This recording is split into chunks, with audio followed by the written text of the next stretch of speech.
Welcome all. Welcome to a session of Sustainable Engineering, MCN 201, Semester 3. We are starting our Module 1. My name is Rahul Anar, Assistant Professor, Department of Mechanical Engineering, SNIT, Adur.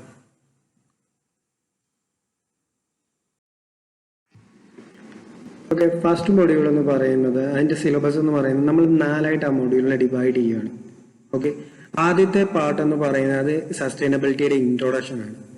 Introduction അതിനകത്തിലെ സസ്റ്റൈനബിലിറ്റിയുടെ definition, അതിൻ്റെ needs എന്താണ്, concepts എന്താണ്, എങ്ങനെയാണ് ഈ സസ്റ്റൈനബിലിറ്റിയുടെ അല്ലെങ്കിൽ ആ കൺസെപ്റ്റിൻ്റെ evaluation, പിന്നെ socially എൻവയോൺമെന്റിൽ and economically എങ്ങനെ ഈ കൺസെപ്റ്റ് സസ്റ്റൈനബിളുമായിട്ട് റിലേറ്റ് ചെയ്യുന്നു, ഇതൊക്കെയാണ് ഫസ്റ്റ് പാർട്ടിനകത്തിൽ വരുന്നത്.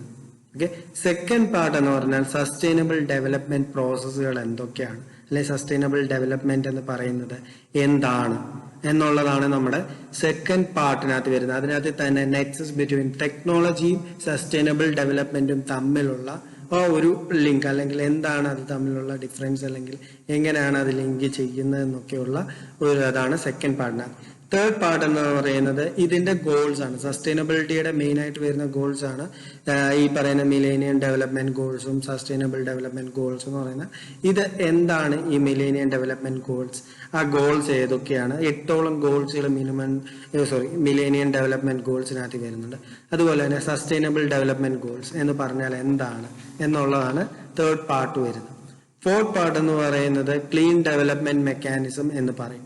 ക്ലീൻ ഡെവലപ്മെന്റ് മെക്കാനിസം എന്ന് പറഞ്ഞു കഴിഞ്ഞാൽ ഈ സസ്റ്റൈനബിലിറ്റിയുമായിട്ട് ക്ലീൻ ഡെവലപ്മെന്റ് മെക്കാനിസം എങ്ങനെ റിലേറ്റ് ചെയ്യുന്നു, എന്താണ് ക്ലീൻ ഡെവലപ്മെന്റ് മെക്കാനിസം എന്ന് പറഞ്ഞു കഴിഞ്ഞാൽ എങ്ങനെയാണ് ഇതുമായിട്ട് ലിങ്ക് ചെയ്യുന്നത്, ഇതൊക്കെയാണ് ഈ ഫോർത്ത് പാർട്ടിനകത്തിൽ വരുന്നത്. അപ്പൊ മൊത്തത്തിൽ ഈ മൊഡ്യൂൾ എന്ന് പറയുന്നത് സസ്റ്റൈനബിലിറ്റിയുടെ ഇൻട്രൊഡക്ഷൻ പാർട്ട് എന്ന് നമുക്ക് പറയാം. അപ്പൊ ഇതിനകത്ത് കൺസെപ്റ്റ്സ് വരുന്നുണ്ട്, നീഡ്സ് വരുന്നുണ്ട്, അഡ്വാൻറ്റേജസ് ഉണ്ട്, ഡിസഡ്വാൻറ്റേജസ് ഉണ്ട്, എങ്ങനെയാണ് ഹ്യൂമനും സസ്റ്റൈനബിലിറ്റിയും തമ്മിൽ ലിങ്ക് ചെയ്യുന്നത്, എങ്ങനെയാണ് ഇവരുടെ ഒരു ഇൻട്രാക്ഷൻ, എന്താണ് സസ്റ്റൈനബിലിറ്റി എന്ന്, അല്ലെങ്കിൽ സസ്റ്റൈനബിൾ ഡെവലപ്മെന്റ്സ് എങ്ങനെയാണ്, അതുപോലെ തന്നെ ഇതിന്റെ മെക്കാനിസം എന്താണ്, കൺസെപ്റ്റ്സ് എന്തൊക്കെയാണ്. ഇപ്പൊ നമ്മൾ ഇതെല്ലാമാണ് ഈ ഫസ്റ്റ് ഒരു മൊഡ്യൂളിനകത്തിൽ നമ്മൾ പഠിക്കുന്നത്. അപ്പൊ ബേസിക് ആയിട്ടുള്ള ഈ കാര്യങ്ങളാണ് നമ്മൾ ഈ ഫസ്റ്റ് മൊഡ്യൂളിനകത്തിൽ പഠിക്കുന്നത്. Okay, coming to the first slide, നമുക്ക് സസ്റ്റൈനബിലിറ്റി എന്താണെന്ന് അറിയാം. സസ്റ്റൈനബിൾ എന്ന് പറഞ്ഞു കഴിഞ്ഞാൽ എന്താണ്? സസ്റ്റൈനബിൾ എന്ന് പറഞ്ഞാൽ എന്താണ്? നമ്മൾ ജീവിക്കണം, അല്ലെങ്കിൽ നമുക്ക് സസ്റ്റെയിൻ ചെയ്യണം, അല്ലേ? അപ്പം അതിനുള്ള എബിലിറ്റിയാണ് നമ്മൾക്ക് സസ്റ്റൈനബിലിറ്റി എന്ന് നമുക്ക് സിമ്പിൾ വേർഡ്സിൽ പറഞ്ഞാൽ പറ്റും, അല്ലേ? സസ്റ്റൈനബിലിറ്റി എന്ന് പറഞ്ഞാൽ പല ഇൻട്രൊഡക്ഷൻസ് അല്ലെങ്കിൽ പല ഡെഫിനേഷൻസ് പലരും നമുക്ക് തന്നിട്ടുണ്ട്. പല രീതിയിൽ നമുക്ക് സസ്റ്റൈനബിലിറ്റിയെ ഡിഫൈൻ ചെയ്യാം. അല്ലെങ്കിൽ ആ ടേം സസ്റ്റൈനബിലിറ്റി എന്ന് പറയുന്നത് കപ്പാസിറ്റി ടു എൻഡ്യൂർ ആണ്, അല്ലെങ്കിൽ continues to exist in the same state. നമുക്കിപ്പോൾ ഉള്ള റിസോഴ്സസ് അത് അതുപോലെ നിലനിർത്താം, അല്ലെങ്കിൽ നമ്മുടെ ഈ ഒരു ജീവിതം നമുക്ക് ഇതുപോലെ തന്നെ കൊണ്ടുപോകണമെങ്കിൽ എന്തൊക്കെ കാര്യങ്ങൾ നമുക്ക് വേണം, എങ്ങനെ നമുക്ക് ഈ കാര്യങ്ങളെല്ലാം, അല്ലെങ്കിൽ എങ്ങനെ നമുക്ക് ഇതിനെല്ലാം കൊണ്ട് ദ എബിലിറ്റി ടു എന്താണ് എക്സിസ്റ്റ് കൺസിസ്റ്റന്റ്ലി നമുക്ക് എങ്ങനെ എക്സിസ്റ്റ് ചെയ്യാം. അതാണ് ഈ പറയുന്ന സസ്റ്റൈനബിലിറ്റിയുടെ വേറൊരു ഇൻട്രൊഡക്ഷൻ എന്ന് പറയുന്നത്. പിന്നെ ഒരു ഇൻട്രൊഡക്ഷൻ എന്ന് പറഞ്ഞു കഴിഞ്ഞു കഴിഞ്ഞാൽ it can be thought of as a goal of sustainability development, a journey and a destination that is to be ignored എന്ന് പറയുന്നത്. നമുക്കൊന്ന് സസ്റ്റൈനബിലിറ്റി ഡെവലപ്മെന്റിന്റെ ഒരു ഗോൾ എന്ന് നമുക്ക് ഇതിനെ പറയാൻ പറ്റും. എന്ന് പറഞ്ഞാൽ നമ്മുടെ ക്വാളിറ്റി ഓഫ് ലൈഫ്, അല്ലെങ്കിൽ നമ്മളുടെ ക്വാളിറ്റി ഓഫ് ലൈഫിനെ എങ്ങനെ നമുക്ക് ഇംപ്രൂവ് ചെയ്യാൻ പറ്റും, അല്ലെ? അതാണ് നമുക്ക് ഒന്നെന്ന് പറയുന്നത്. Seeking for improvement in the quality of life, അതിനെ നമുക്ക് എന്ത് പറയാൻ പറ്റും? സസ്റ്റൈനബിലിറ്റി എന്ന് പറയാൻ പറ്റും. എംപ്രൈസിങ് ദ ഇക്വാലിറ്റി ഫോർ ഓൾ, എല്ലാവർക്കും നമുക്ക് എന്ത് ചെയ്യാം, ഒരുപോലത്തെ കാര്യങ്ങൾ. അച്ചീവ് ദ സസ്റ്റൈനബിൾ ഡെവലപ്മെന്റ് നമുക്ക് എന്ത് ചെയ്യാൻ പറ്റും? അച്ചീവ് ചെയ്യാൻ വേണ്ടി നമുക്ക് എന്ത് ചെയ്യാം, ഇത് ചെയ്യാം.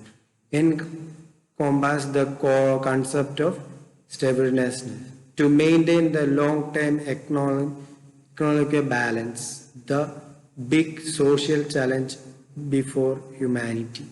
important due to the global awareness of threat imposed by human activity. ഇതൊക്കെ എന്ന് പറയുന്നതാണ് സസ്റ്റൈനബിലിറ്റിയുടെ ഒരു ഡെഫിനിഷൻ, അല്ലെങ്കിൽ സസ്റ്റൈനബിലിറ്റി എന്ന് പറയുന്നതിന് നമുക്ക് ചുരുക്കി പറഞ്ഞാൽ ഈ കാര്യങ്ങളാണെന്ന് നമുക്ക് പറയാൻ പറ്റും. അല്ലെങ്കിൽ വേറൊരു കാര്യം എന്ന് പറഞ്ഞാൽ സസ്റ്റൈനബിലിറ്റി എന്ന് പറയുന്നത് the process of a people maintaining changes in the homeostat balance environment. നമ്മുടെ ഈ എൻവയോൺമെന്റിന്റെ അല്ലെങ്കിൽ ഈ ഒരു എൻവയോൺമെന്റിലെ അതിന്റെ ആ ഒരു ചേഞ്ചസ് എന്ന് പറയുമ്പോൾ സെയിം ഹോമിയോസ്റ്റാറ്റിക് ബാലൻസ്ഡ് എന്ന് പറയുന്ന എൻവയോൺമെന്റിനെ നമ്മൾ എന്ത് ചെയ്യാം, സെയിം ആയിട്ട് നിർത്താം. In which the exploitation of resources, the direction of investment, the orientation of technology, development and institutional changes are all harmony and enhance both current and future potential to meet human needs and aspiration. എന്ന് പറയുന്നത് നമുക്ക് നമ്മുടെ എൻവയോൺമെന്റിനെ ഇതുപോലെ തന്നെ നിലനിർത്തുക. നമുക്ക് technology വേണം, നമുക്ക് ഇൻവെസ്റ്റ്മെന്റ്സ് വേണം, നമ്മളുടെ ഇൻസ്റ്റിറ്റ്യൂഷണൽ ചേഞ്ചസ് വേണം, എല്ലാം സംഭവിക്കണം. പക്ഷെ എന്ത് സംഭവിച്ചാലും നമുക്ക് ഈ ഒരു ഫ്യൂച്ചറും പാസ്റ്റും അല്ലെങ്കിൽ കറന്റ് സിറ്റുവേഷനും ഫ്യൂച്ചറും എന്താക്കുക, സെയിം രീതിയിൽ നമുക്ക് കൊണ്ടുപോകാൻ പറ്റണം. അങ്ങനെ വരുമ്പോൾ മാത്രമേ നമുക്ക് എന്ത് ചെയ്യാൻ പറ്റൂ, നമുക്ക് നിലനിൽക്കാൻ പറ്റത്തുള്ളൂ. ഇപ്പൊ കീ സസ്റ്റൈനബിൾ കൺസെപ്റ്റ് എന്ന് പറയുന്നത് തന്നെ Inter generation equality and intra generation equality എന്ന് പറയും. അപ്പം ഈ പറയുന്ന സസ്റ്റൈനബിലിറ്റിയുടെ കീ ജനറേഷൻ എന്ന് പറയുന്നത് തന്നെ എന്ന് പറയുമ്പോൾ സസ്റ്റൈനബിലിറ്റിയുടെ കൺസെപ്റ്റ് എന്ന് പറയുന്നത് തന്നെ ഈ പറയുന്ന intra generation equality and intra generation equality, Inter generation equality and intra generation equality എന്ന് പറയും. എന്ന് പറയുന്നത് നമുക്കൊരു ഫെയർ ഡിസ്ട്രിബ്യൂഷൻ ഓഫ് വെൽത്ത് വേണം. എക്കണോമിക് വെൽത്ത് നല്ലതായിരിക്കണം, എക്കണോമിക്കൽ സസ്റ്റൈനബിൾ ആയിരിക്കണം. കമ്മ്യൂണിറ്റി പാർട്ടിസിപ്പേഷൻ എന്ന് പറയുമ്പോൾ സോഷ്യൽ ഇന്ററാക്ഷൻ, അതാണ് പറഞ്ഞത്. ആ 3 കാര്യങ്ങളും ഈക്വലി ഇമ്പോർട്ടൻ്റ് ആണ്.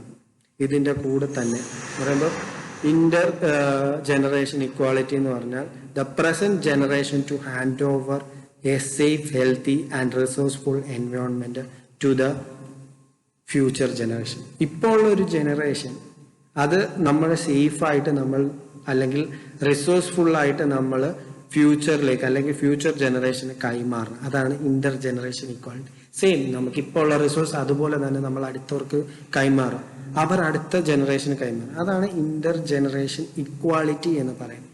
രണ്ടാമത്തെ ഇൻട്രാ ജനറേഷൻ ഇക്വാലിറ്റി എന്ന് പറയുന്നത് technological development should be support the economical growth of poor section so as to reduce the gap between the nation as well as between the nations, within the nations and between the nations എന്ന് പറയുന്നത് intra generation gap. ഇപ്പം poor rich എന്നുള്ള ഒരു section ഉണ്ട്. അപ്പം അവിടുത്തെ economical support അല്ലെങ്കിൽ technological development അത്രയും നല്ലതായിരിക്കണം എന്ന് പറയുന്നത്. എക്കണോമിക്കൽ ഗ്രോത്ത് എന്ന് പറയുന്നത് നേഷനകത്തിലും നേഷൻസ് തമ്മിലുള്ള ഈ ഇൻട്രാ ജനറേഷൻ അല്ലെങ്കിൽ ഈ ഒരു എക്കണോമിക്കൽ ഗ്രോത്ത് എന്ന് പറയുന്നത് ആ ഗ്യാപ്പ് നമുക്ക് എന്ത് ചെയ്യാൻ പറ്റണം, റെഡ്യൂസ് ചെയ്യാൻ പറ്റണം. പിന്നെ വരുന്ന പോയിന്റ്സ് ആണ് നേരത്തെ പറഞ്ഞ പോലെ എക്കണോമിക്കലി സസ്റ്റൈനബിൾ ആയിരിക്കണം എന്ന് പറയുന്ന എൻവയോൺമെന്റ്. എക്കണോമിക്കലി എന്ന് പറഞ്ഞു കഴിഞ്ഞാൽ എക്കണോമിക്കൽ വെൽത്ത് ഉണ്ടായിരിക്കണം, അതുപോലെ തന്നെ എൻവയോൺമെന്റൽ സസ്റ്റൈനബിലിറ്റി ഉണ്ടാവണം. കമ്മ്യൂണിറ്റി പാർട്ടിസിപ്പേഷൻ എന്ന് പറയുമ്പോൾ social communication, access to the resource. ഇത്രയാണ് കീ കൺസെപ്റ്റ് എന്ന് നമുക്ക് പറയാൻ പറ്റുന്നത്. Focus of sustainability is the quality of the life and the process of achieving sustainability in a widely understandable and us seeking a better quality of life for all. The long-term maintenance of all well-being which has the environmental, economical and social dimensions. Sustainability is applied not only to the human sustainability on the earth but to many situations and contexts over many scales of space and time, from small local ones to the global balance of production of consumptions. Sustainability എന്ന് പറയുന്നത് അതൊരു human sustainability മാത്രമല്ല, but to many situation over many scales of space and time ആണ്. എർത്തിലുള്ള നമ്മുടെ human sustainability മാത്രമല്ല, അതെന്ന് പറയുന്നത് ഒരുപാട് scales of space and time from small one to global balance of productions of conceptions ആണ്. ഓക്കെ, നേരത്തെ ഞാൻ പറഞ്ഞ പോലെ തന്നെ key sustainability concept by the United Nations. നേരത്തെ ഞാൻ ഈ കൺസെപ്റ്റ് ഇൻട്രൊഡക്ഷൻ സെക്ഷനിൽ തന്നെ പറഞ്ഞാണ്. ഇൻട്രാ ജനറേഷൻ ഇക്വാലിറ്റി എന്ന് പറയുന്നത് നമ്മുടെ ജനറേഷൻ അല്ലെങ്കിൽ ഇപ്പോഴത്തെ കറന്റ് ജനറേഷൻ ഫ്യൂച്ചർ ജനറേഷനെ കൈമാറുമ്പോൾ അവിടെ ഉണ്ടാകുന്ന ആ ഒരു കൺസെപ്റ്റ്, അവിടെ ഉണ്ടാകുന്ന ആ ഒരു റിസോഴ്സ് ഹാൻഡ് ഓവറിങ്, അതെന്ന് പറയുന്നത് ഒരു ഹെൽത്തി അല്ലെങ്കിൽ safe, healthy and resourceful environment ആയിരിക്കണം ഇപ്പോഴത്തെ കറന്റ് ജനറേഷൻ നമ്മുടെ അടുത്ത ജനറേഷന് കൈമാറേണ്ടത്. ഇൻട്രാ ജനറേഷണൽ അല്ലെങ്കിൽ ജനറേഷണൽ ഇക്വാലിറ്റി എന്ന് പറയുന്നത് നമുക്കിപ്പം പൂവർ പീപ്പിൾസ് ഉണ്ട്, അപ്പം റിച്ച് പീപ്പിൾസും ഉണ്ട്, അല്ലെങ്കിൽ നേഷനിൽ തന്നെ ഉണ്ട്, നേഷൻസ് തമ്മിലും ഉണ്ട്. എന്ന് പറയുമ്പോൾ ഒരു നേഷൻ ചെറുതായിരിക്കും, വലിയ നേഷൻ, അപ്പം വേറൊരു നേഷൻ എന്ന് പറയുന്നത് അത് കുറച്ചുകൂടെ ഡെവലപ്മെന്റ് ആയിരിക്കും. അപ്പം ഇവിടെ ഉള്ള ടെക്നോളജിക്കൽ ഡെവലപ്മെന്റ് എന്ന് പറയുന്നത് ഈ നേഷന്റെ എക്കണോമിക്കൽ ഗ്രോത്തിനെ ഹെൽപ്പ് ചെയ്യണം. എന്തിനു വേണ്ടിയെന്ന് പറഞ്ഞാൽ ഈ സെക്ഷൻ പൂവർ റിച്ച് എന്നുള്ള ആ ഒരു ഗ്യാപ്പ് കുറയ്ക്കാൻ വേണ്ടി ഈ അല്ലെങ്കിൽ ഈ പറയുന്ന ടെക്നോളജി ഡെവലപ്മെന്റ്സ് അല്ലെങ്കിൽ സസ്റ്റൈനബിലിറ്റിയുടെ ഡെവലപ്മെന്റ്സ് അതിനെ സഹായിക്കണം എക്കണോമിക്. പിന്നെ വരുന്ന അടുത്ത പോയിന്റ് ആണ് എൻവയോൺമെന്റൽ കൺസർവേഷൻ എന്ന് പറയുമ്പം നമുക്ക് എക്കണോളജിക്കലി നമ്മൾ എന്തായിരിക്കണം, സസ്റ്റൈനബിൾ ആയിരിക്കണം. അതാണ് എൻവയോൺമെന്റൽ സസ്റ്റൈനബിലിറ്റി എന്ന് പറയുന്നത്. നാലാമത്തെ പോയിന്റ് ആണ് fair distribution of wealth, economical sustainability ആണ്. അഞ്ചാമത്തെ പോയിന്റ് എന്ന് പറയുന്നത് കമ്മ്യൂണിറ്റി പാർട്ടിസിപ്പേഷൻ എന്ന് പറയുമ്പോൾ സോഷ്യൽ സസ്റ്റൈനബിലിറ്റി, അല്ലെങ്കിൽ സോഷ്യലി എങ്ങനെയാണ് നമുക്ക് സസ്റ്റൈനബിൾ ആവാൻ പറ്റുന്നത് എന്നുള്ളതാണ്. അപ്പം ഇതെന്ന് പറയുന്നത് ഈ 3 പോയിന്റ് നിങ്ങളിപ്പോൾ പറഞ്ഞ എൻവയോൺമെന്റൽ, എക്കണോമിക്കൽ, സോഷ്യൽ എന്ന് പറയുന്നത് ഒരു സ്പിയർ പോലെയാണ്. നമ്മൾ നേരത്തെ പിന്നെ പഠിക്കും, ഒരു 3 സ്പിയർ ആണ്, ബേസിക് സ്പിയർ ആണ്. ഇത്രയും ഇതിന്റെ ബേസിക് ഇവിടെ നമുക്കിപ്പോൾ കൺസെപ്റ്റ് ഇതിനെ എൻവയോൺമെന്റൽ എന്ന് കൊടുക്കാം. അപ്പം ഇതിനെ ഞാൻ റെപ്രസെന്റ് ചെയ്യുന്ന എൻവയോൺമെന്റ് EN അല്ലെ. ഇതിനെ ഞാൻ അടുത്തെന്ന് പറയുമ്പോൾ എക്കണോമിക് EC എന്ന് ഞാൻ റെപ്രസെന്റ് ചെയ്യുന്നു. അടുത്തതെന്ന് പറയുന്നത് ഇത് സൊസൈറ്റി SO എന്ന് ഞാൻ റെപ്രസെന്റ് ചെയ്യും. അപ്പം ഈ ഒരു പർട്ടിക്കുലർ പോയിന്റ് ഉണ്ടല്ലോ, ഈ ഒരു പർട്ടിക്കുലർ പോയിന്റ് ആണ് എന്തെന്ന് പറയുന്നത്. അപ്പം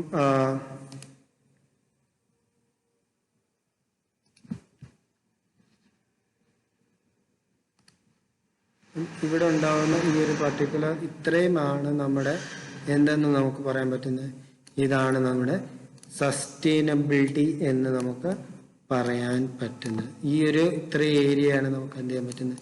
ഇതാണ് സസ്റ്റൈനബിലിറ്റി എന്ന് പറയുന്നത്. അപ്പം ഈ 3 ഈ പറയുന്ന എൻവയോൺമെന്റ് ആയാലും എൻവയോൺമെന്റ്, എക്കണോമിക്കൽ ആൻഡ് സോഷ്യൽ, ഈ 3 കൂടെ ഒരു ക്ലബ് അല്ലെങ്കിൽ ഇതാണ് സസ്റ്റൈനബിലിറ്റിയുടെ ഒരു പില്ലർ എന്ന് നമുക്ക് എന്ത് ചെയ്യാൻ പറ്റും, പറയാൻ പറ്റും. ഇനി ഒരെണ്ണോടുണ്ട് ആക്സസ് ടു റിസോഴ്സ് എന്ന് പറയുന്നത്. അതൊരു 6ാമത്തെ പോയിന്റ് എന്ന് നമുക്ക് വേണമെങ്കിൽ പറയാം.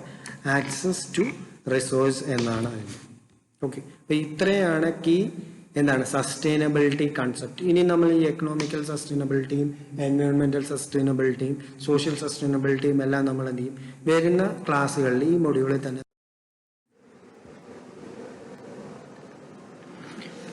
എന്തൊക്കെയാണ് ഇനി സസ്റ്റൈനബിലിറ്റിയുടെ നീഡ്സ് എന്നാണ് നമ്മൾ നോക്കാൻ പോകുന്നത്. ഈ ഒരു സ്ലൈഡ്സിനകത്ത് ഇനി വരാൻ പോകുന്ന സസ്റ്റൈനബിലിറ്റി എന്തൊക്കെയാണ് അതിൻ്റെ നീഡ്. നമുക്കറിയാം പണ്ട് കാലങ്ങളിൽ നമ്മുടെ ഹ്യൂമൻ സിസ്റ്റം, എക്കണോമിക്കൽ സിസ്റ്റം എന്ന് പറയുന്നത് ചെറുതായിരുന്നു അല്ലേ. അപ്പം ഈ നേച്ചറിനെന്ന് പറഞ്ഞ ഒരു സെൽഫ് ക്ലീനിങ് കപ്പാസിറ്റി ഉണ്ടായിരുന്നു. അത് നമുക്ക് മുന്നിലെന്ന് പറയുമ്പോൾ അല്ലെങ്കിൽ അപ്പിയർ ചെയ്യുന്നതെന്ന് പറയുന്ന ഒരു ഇൻഫിനിറ്റ് ആയിട്ടാണ് നമുക്ക് അപ്പിയർ ചെയ്തുകൊണ്ടിരുന്നത്. പക്ഷെ ഇപ്പോഴത്തെ കാലത്ത് നമ്മുടെ ഹ്യൂമൻ എക്കണോമി എന്ന് പറയുന്നത് വലുതാണ് അല്ലെ. അപ്പം അതെന്ന് പറയുന്നത് നല്ലതായിട്ട് എക്സീഡ് ചെയ്ത സമയമാണ്. എന്ന് പറയുമ്പോൾ നമ്മുടെ നേച്ചറിന്റെ തന്നെ സെൽഫ് ക്ലീനിങ് കപ്പാസിറ്റി എന്ന് പറയുന്നത് അത് നഷ്ടപ്പെട്ടുകൊണ്ടിരിക്കുകയാണ് നമ്മുടെ എൻവയോൺമെന്റിൽ. കാരണം എന്താണെന്ന് പറഞ്ഞാൽ അത് നഷ്ടപ്പെടുന്നത് കൊണ്ട് തന്നെ നമുക്ക് എന്തൊക്കെയാണ് നഷ്ടപ്പെടുന്നതെന്ന് പറഞ്ഞാൽ നമ്മുടെ റിസോഴ്സസിന്റെ ഓവർ എക്സ്പ്ലോയിറ്റേഷൻ ആണ് നമുക്കിപ്പോൾ നടന്നുകൊണ്ടിരിക്കുന്നത്, അല്ലെ? നമുക്കറിയാം, നമുക്കെന്ന് പറഞ്ഞാൽ ഇപ്പൊ നമ്മൾ ഉപയോഗിക്കുന്ന റിസോഴ്സസ് നമ്മൾ കൂടുതൽ ഉപയോഗിച്ചുകൊണ്ടിരിക്കുകയാണ് എക്കണോമിക്കലി. കാരണം എക്കണോമി നമ്മൾ എന്ത് ചെയ്യുന്നു, കൂടുതൽ യൂട്ടിലൈസ് ചെയ്യുന്നു. പിന്നെ അതുപോലെ തന്നെ അക്യുമുലേഷൻ ഓഫ് വേസ്റ്റിന്റെ ഡിസ്പോസൽ എന്ന് പറയുന്നത് നല്ല രീതിയിൽ കൂടിക്കൊണ്ടിരിക്കുകയാണ്. Sustainability is more concerned over the neglected exploitation of our natural resources, which is leading to the environmental degradation. ഈ എക്സ്പ്ലോയിറ്റേഷൻ കൊണ്ട് തന്നെ ഈ സസ്റ്റൈനബിലിറ്റിയുടെ കൺസേൺ എന്ന് പറയുന്ന ആ ഒരു എക്സ്പ്ലോയിറ്റേഷൻ കൊണ്ട് തന്നെ നമ്മുടെ നാച്ചുറൽ റിസോഴ്സസ് എന്ന് പറയുന്നത് എൻവയോൺമെന്റിലുള്ളത് കുറഞ്ഞുകൊണ്ടിരിക്കുകയാണ്.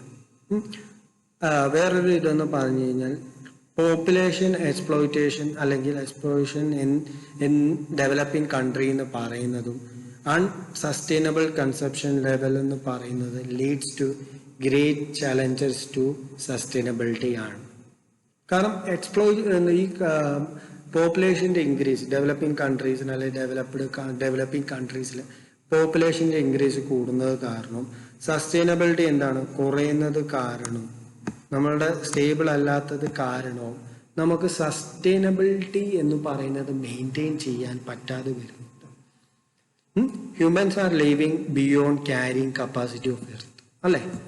ഹ്യൂമൻസ് എന്ന് പറയുന്നത് നമ്മളിപ്പോ ജീവിക്കുന്നതെന്ന് പറയുന്നത് നമുക്ക് ആവശ്യമുള്ളതിനേക്കാൾ കൂടുതൽ നമ്മൾ എന്ത് ചെയ്യുന്നുണ്ട്, ആ ഒരു കപ്പാസിറ്റി വേണ്ടത് എർത്തിന്റെ കപ്പാസിറ്റിയേക്കാളും നമ്മൾ എന്ത് ചെയ്യുന്നുണ്ട്, യൂട്ടിലൈസ് ചെയ്യുന്നുണ്ട്. അതെന്ന് പറയുന്നത് ദിസ് കണ്ടിന്യൂസ് ഇൻഡെഫിനിറ്റ്ലി എന്ന് പറയുന്നത് ഒരു സമയം എത്തുമ്പോൾ ഇത് തീർന്നു പോകും. പിന്നെ നമുക്ക് എന്ത് ചെയ്യാൻ പറ്റത്തില്ല, ഇതിന് ബിയോണ്ട് ആയിട്ട് നമുക്കൊന്നും കിട്ടാതെ വരുന്ന ഒരു അവസ്ഥയുണ്ട്. അപ്പൊ എന്താണ്, ഈ സസ്റ്റൈനബിലിറ്റി ഉണ്ടായാൽ മാത്രമേ നമുക്ക് എന്ത് ചെയ്യാൻ പറ്റുള്ളൂ, അല്ലെങ്കിൽ ഇങ്ങനൊരു ഈ സസ്റ്റൈനബിലിറ്റിയുടെ ഒരു നിലനിൽപ്പുണ്ടെങ്കിൽ മാത്രമേ നമുക്ക് എന്ത് ചെയ്യാൻ പറ്റുള്ളൂ, നമുക്ക് നാളെയും ഈ സാധനങ്ങൾ യൂസ് ചെയ്യാൻ പറ്റുള്ളൂ. പഴമക്കാർ നേരത്തെ പറഞ്ഞിട്ടുണ്ട്, അല്ലെങ്കിൽ നമ്മളുടെ മാതാപിതാക്കൾ നമ്മളോട് പറയുന്നുണ്ട്, നിങ്ങൾക്ക് ആവശ്യമുള്ളത് മാത്രം നിങ്ങൾ യൂസ് ചെയ്യുക. അത് നാളെ നിങ്ങൾക്കും ഗുണമാണ്, നിങ്ങളുടെ വരുന്ന തലമുറയ്ക്കും ഗുണമാണ്. നമ്മുടെ കയ്യിൽ ഇപ്പോൾ ഒരു 2000 രൂപ നമ്മുടെ കയ്യിൽ തന്നിട്ടുണ്ട്. ഒരു എക്സാമ്പിൾ ഞാൻ പറയുകയാണ്. ആ 2000 രൂപ തന്നിട്ടുണ്ട്. ആ 2000 രൂപയിൽ നിനക്ക് ആവശ്യമുള്ള കാര്യങ്ങൾ വാങ്ങിയിട്ട് നീ ബാക്കി മാറ്റി വെച്ച് സേവിങ്സ് ആയിട്ട് വെച്ചാൽ നിനക്ക് നാളെ ആവുമ്പോഴും നിനക്ക് എന്ത് ചെയ്യാം, ബാക്കി നിനക്ക് ആവശ്യമുള്ള സാധനങ്ങൾ വാങ്ങാം, അല്ലെ? ഇപ്പൊ നമ്മള് ഒരു വീട് പണിയും, കാശുള്ളവനാണ് ഒന്നുകൂടെ പണിയും. അവന് ആവശ്യം ഒരു വീടേ ഉള്ളൂ, പക്ഷെ അവൻ എന്താണ് വീണ്ടും ഒരു വീടൂടെ പണിയും. അപ്പം അതെന്തിനാണെന്ന് ചോദിച്ചു കഴിഞ്ഞാൽ അവന്റെ ഇത് കാണിക്കാൻ വേണ്ടിയാണ് എന്ന് നമുക്ക് പറയാം. കാരണം അവന് ജീവിക്കാനുള്ളത് അല്ലെങ്കിൽ നമുക്ക് വീടെന്ന് പറയുന്നത് നമുക്ക് താമസിക്കാൻ ഒരു ഷെൽട്ടർ മാത്രമാണ്. നമ്മൾ കാശുള്ളത് കുറേ മേടിച്ചു, അല്ലെ? To preserve and conserve the environment start for future generation, അതാണ് നമുക്ക് വേണ്ടത്. To preserve and conserve the എൻവയോൺമെന്റൽ starter for the future generation. Peoples across different sections should contribute to the catering environmental concerns like climate change, energy sustainability and usage, pollution issues, ecological conservations, etc. ഇതൊക്കെ നമുക്ക് ഇവിടെ സംഭവിക്കുന്ന കാര്യങ്ങളാണ്, അല്ലെ? ഇതൊക്കെ എന്ന് പറയുന്ന ലീഡ് ചെയ്യുന്ന എന്താണ്, ഒരു പ്രിസർവ്ഡ് ആയിട്ടോ അല്ലെങ്കിൽ കൺസേൺഡ് ആയിട്ടോ ഉള്ള എൻവയോൺമെന്റൽ സ്ട്രാറ്റജി ഇല്ലാത്തതുകൊണ്ടാണ്. പണ്ട് ഈ പറയുന്ന ഉരുൾപൊട്ടലോ അല്ലെങ്കിൽ ഈ നമുക്ക് ഇന്ന പോലെ ഇപ്പൊ സംഭവിക്കുന്ന പോലെ ഓഗസ്റ്റ് കിട്ടുന്ന ഇത്രയും മഴയൊന്നും കിട്ടാറില്ല. ഇപ്പൊ എൻവയോൺമെന്റൽ ചേഞ്ചസ് ആണ്. കാരണം നമുക്കെന്ന് പറഞ്ഞു കഴിഞ്ഞാൽ ഇപ്പോൾ നമ്മളെല്ലാ മരങ്ങളും വെട്ടിക്കളയാണ്, മണ്ണുകളെല്ലാം മലകളും എല്ലാം ഇടിച്ചു പൊടിക്കുകയാണ്, അല്ലെങ്കിൽ നമ്മളുടെ ആവശ്യങ്ങൾക്കാൾ കൂടുതൽ നമ്മൾ എന്ത് ചെയ്യാണ്, ഈ പറയുന്ന ഇതിനെ യൂസ് ചെയ്യുകയാണ് ചെയ്യുന്നത്. അങ്ങനെ വരുമ്പോൾ എന്താണ്, ഇത് ഓവർ എക്സ്പ്ലോയിറ്റേഷൻസ് ഉണ്ടാക്കുകയാണ് ചെയ്യുന്നത്. നമുക്ക് കൺസർവ് ചെയ്യാനും പറ്റുന്നില്ല, നേച്ചറിനെ അതുപോലെ തന്നെ പ്രിസർവ് ചെയ്യാനും പറ്റും. അത് കാരണം എന്താണ്, അതുകൊണ്ട് തന്നെയാണ് നമ്മുടെ നേച്ചർ നമുക്ക് എന്ത് ചെയ്യണം, തിരിച്ചൊരു ഇതുപോലെ ചെയ്യുന്നത്. നമ്മൾ അതിനെ മെയിൻറ്റെയിൻ ചെയ്ത് പോവുകയാണെങ്കിൽ, സസ്റ്റൈനബിൾ ആക്കുകയാണെങ്കിൽ നമുക്ക് എന്ത് ചെയ്യാൻ പറ്റും, നമുക്ക് നല്ലൊരു ജനറേഷൻ അല്ലെങ്കിൽ നമ്മുടെ അടുത്ത ജനറേഷന് നല്ലൊരു എൻവയോൺമെന്റിൽ കിട്ടും, അല്ലെങ്കിൽ ഇതുപോലെ തന്നെയുള്ള എൻവയോൺമെന്റിൽ അവർക്കും എന്ത് ചെയ്യാൻ പറ്റും, യൂട്ടിലൈസ് ചെയ്യും. പണ്ടുള്ളവർ നമ്മളിപ്പം ഡൽഹിയിൽ കണ്ടു കഴിഞ്ഞാൽ ഓക്സിജൻ വിൽക്കുന്ന ഷോപ്പുകൾ തോന്നിയിട്ടുണ്ട്. കാരണം നേരത്തെ എന്ന് പറഞ്ഞു കഴിഞ്ഞാൽ നല്ല ഓക്സിജൻസ് ആണ് അവിടെ കിട്ടുന്നത്, അല്ലെങ്കിൽ നമുക്ക് ബ്രീത്ത് ചെയ്യാൻ ഫ്രീ ആയിട്ട് ഓക്സിജൻസ് നമുക്ക് നമ്മുടെ ഈ എയറിലുണ്ട്. ഇപ്പോൾ എന്താണ്, കാശ് കൊടുത്ത ആൾക്കാർ ഓക്സിജൻസ് വാങ്ങേണ്ട ഒരു അവസ്ഥയിലേക്ക് എത്തിക്കൊണ്ടിരിക്കുകയാണ്. അപ്പം സസ്റ്റൈനബിലിറ്റിയുടെ നീഡ് എന്താണെന്ന് ചോദിച്ചു കഴിഞ്ഞാൽ, sustainability need to be the key objective of strategic plan and should be integrated within all decision making process എന്ന് ഞാൻ പറയും. നീഡ് ഓഫ് സസ്റ്റൈനബിലിറ്റി എന്ന് പറഞ്ഞാൽ എന്താണ്? Sustainability is the need to be the key objective of strategic plan and should be integrated within all decision making process. Sustainability എന്ന് പറയുന്നത് strategic പ്ലാനിങ്ങിന്റെ ഒരു key objective ആണ്. അതുപോലെ തന്നെ integrated within all decision making process, എല്ലാ decision making പ്രോസസ്സുകളുടെയും ഒരു integrated ആണെന്ന് നമുക്ക് പറയാൻ പറ്റും. അതാണ് എന്താണ് സസ്റ്റൈനബിലിറ്റി കൊണ്ടുള്ള നീഡ് എന്ന് ചോദിച്ചു കഴിഞ്ഞാൽ ഇതൊക്കെയാണ് സസ്റ്റൈനബിലിറ്റി കൊണ്ടുള്ള മെയിൻ നീഡ്സ് എന്ന് നമുക്ക് പറയാം.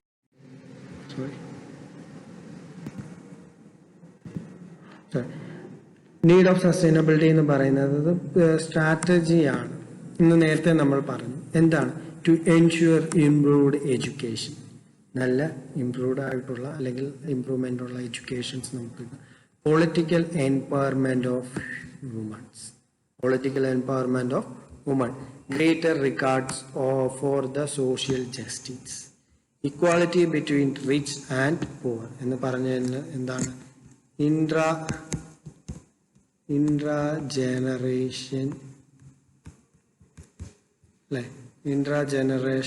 ജനറൽ ഇക്വാളിറ്റി എന്ന് നമുക്ക് പറയാം. അടുത്തത് ഇൻട്രാ ജനറൽ ഇക്വാലിറ്റി, ഇത് നമ്മൾ നേരത്തെ പഠിച്ചിട്ടുള്ളതാണ്. അപ്പം അത് നമുക്ക് എന്ത് ചെയ്യാൻ പറ്റും, പറയാൻ പറ്റും. Not exceed one plan consumption, ഒരു പ്ലാനറ്റിന് വേണ്ട ആവശ്യമായിട്ടുള്ള കാര്യങ്ങളിൽ കൂടുതൽ നമ്മൾ എക്സ്പ്ലോയിറ്റ് ചെയ്യരുത്, കൺസപ്ഷൻ നമ്മൾ ചെയ്യരുത്. അങ്ങനെ വരുമ്പോഴാണ് നമ്മൾ എന്ത് ചെയ്യുന്നത്, ഇതിനെ എക്സ്പ്ലോയിറ്റ് ചെയ്യണം.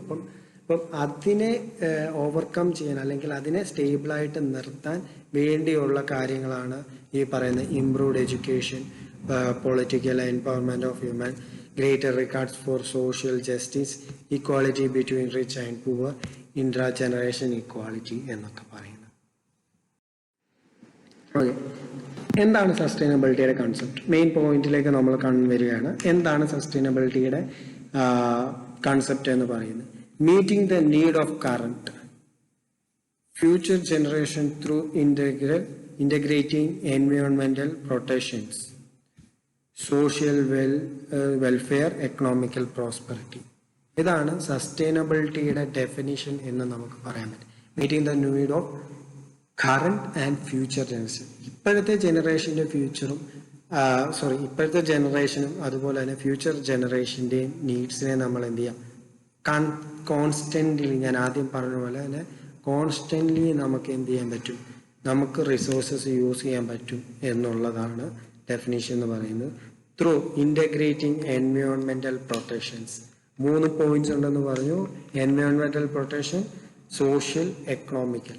എൻവയോൺമെന്റലിനെ പ്രൊട്ടക്റ്റ് ചെയ്യുന്ന വഴി, സസ്റ്റൈനബിലിറ്റി എന്ന് പറയുന്ന എൻവയോൺമെന്റിനെ മാത്രം പ്രൊട്ടക്റ്റ് ചെയ്യുന്നതല്ല, സോഷ്യൽ എന്ന് പറയുന്ന കമ്മ്യൂണിറ്റിയെ പ്രൊട്ടക്റ്റ് ചെയ്യുന്നതാണ്. എൻവയോൺമെന്റിനെ പ്രൊട്ടക്റ്റ് ചെയ്യണം, എക്കണോമിക്കലി പ്രൊട്ടക്റ്റ് ചെയ്യണം. അപ്പം ഈ 3 പോയിന്റ് ഓർത്തിരിക്കുക. സസ്റ്റൈനബിലിറ്റി എന്ന് പറയുന്നത്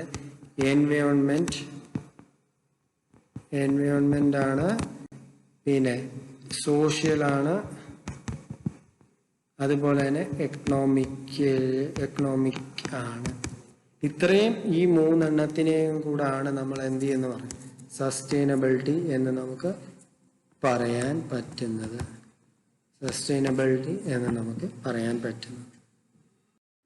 ഓക്കെ, എന്താണ് സസ്റ്റൈനബിലിറ്റിയുടെ കൺസെപ്റ്റ്? സസ്റ്റൈനബിലിറ്റി എന്തിനാണ് നമുക്ക് വേണ്ടത്? അതിന് 4 പ്രിൻസിപ്പിൾസ് ആണ് നമുക്ക് മെയിൻ ആയിട്ടുള്ളത്. Reduce the dependence upon fossil fuels. Second one, depends upon synthetical artificial substances, reduce encroachment upon nature, meet the human need fairly and efficiently. Depend upon social fuels. Fossil fuels. Fossil fuels എന്ന് പറഞ്ഞാൽ എന്താണ്? Degraded ആയിട്ടുള്ള നമ്മുടെ human bodies അല്ലെങ്കിൽ എന്തെങ്കിലുമൊക്കെ മൃഗങ്ങളുടെ അവശിഷ്ടങ്ങൾ അത് നമ്മൾ എന്ത് ചെയ്യുക? കുറയ്ക്കുക. ഡിപ്പെൻസ് അപ്പോൺ സിന്തറ്റിക്കൽ അല്ലെങ്കിൽ ആർട്ടിഫിഷ്യൽ സബ്സ്റ്റൻസിന്റെ ഡിപ്പെൻസ് നമ്മൾ എന്ത് ചെയ്യുക? കുറയ്ക്കുക. എൻകറേജ്മെന്റ് അപ്പോൺ നേച്ചറുമായിട്ടുള്ള എൻകറേജ്മെന്റ് കുറയ്ക്കുക. മീറ്റ് നമ്മുടെ ഹ്യൂമനിന്റെ നീഡ് ഫെയർലി സഫീഷ്യൻലിയുമായിട്ട് നമ്മൾ എന്ത് ചെയ്യുക. ഇത്രയും ആണ് 4 പ്രിൻസിപ്പിൾസ് എന്ന് പറയുന്നത്. ഈ 4 പ്രിൻസിപ്പിൾസ് ആണ് നമ്മുടെ എന്ത് ചെയ്യണം, for the world to be sustainable നമ്മൾ വേണം എന്ന് പറയുമ്പോൾ ഫോസിൽ ഫ്യൂവൽസിന്റെ യൂസ് ചെയ്യണം, പക്ഷെ നമ്മൾ അതിനെ ഒത്തിരി എക്സ്പ്ലോയിറ്റ് ചെയ്യരുത്. അത് റെഡ്യൂസ് ചെയ്യുക, അതിനെ ഡിപ്പെൻഡ് ചെയ്യുന്നത് നമുക്ക് കുറയ്ക്കണം. പിന്നെ അത് കുറയുന്നത് അതിനെ കൂടുതൽ ഉപയോഗിക്കുന്നതുകൊണ്ട് നമ്മുടെ സ്റ്റെബിലിറ്റി അല്ലെങ്കിൽ നമ്മുടെ സസ്റ്റൈനബിലിറ്റി നിലനിൽക്കുന്നില്ല. Depends upon synthetical artificial substances. Okay, meet human need fairly and sufficiently. അപ്പം ഇത്രയാണ് ബേസിക് കൺസെപ്റ്റ്സ് എന്ന് പറയുന്നത്. കൺസെപ്റ്റ് ഓഫ് സസ്റ്റൈനബിലിറ്റി എന്ന് പറയുന്നത് can be explained using 2 models. 2 models വെച്ചാണ് നമ്മൾ എക്സ്പ്ലെയിൻ ചെയ്യുന്നത്. 3 pillar model, egg model. ഈ 2 കൺസെപ്റ്റ്സും നമ്മൾ അടുത്ത ക്ലാസ്സിൽ പഠിക്കുന്നതായിരിക്കും. ഇപ്പം നമുക്കുള്ളതെന്ന് പറയുന്നത് സസ്റ്റൈനബിലിറ്റി കൺസെപ്റ്റിനകത്തിൽ കൺസെപ്റ്റ് ഇത്രയും വരെയാണ്. നിങ്ങൾക്ക് കൺസെപ്റ്റ് ഒക്കെ മനസ്സിലായെന്ന് തോന്നുന്നു. ഇനി നമുക്കുള്ളതിനെന്ന് പറയുന്നത് കുറച്ച് കാര്യങ്ങളുണ്ട്. അതിനകത്തിലാണ് ഈ പറയുന്ന 3 പില്ലർ മോഡലിനകത്തിലും ഒക്കെയാണ് നമ്മൾ എക്കണോമിക്കൽ കൺസെപ്റ്റ്, സോഷ്യൽ കൺസെപ്റ്റും എൻവയോൺമെന്റൽ കൺസെപ്റ്റും ഒക്കെ നമ്മൾ കൂടുതൽ പഠിക്കുന്നത്. അടുത്ത ക്ലാസ്സിൽ നമുക്ക് ഈ കൺസെപ്റ്റ് ഓഫ് സസ്റ്റൈനബിലിറ്റി നമുക്ക് പഠിക്കാം.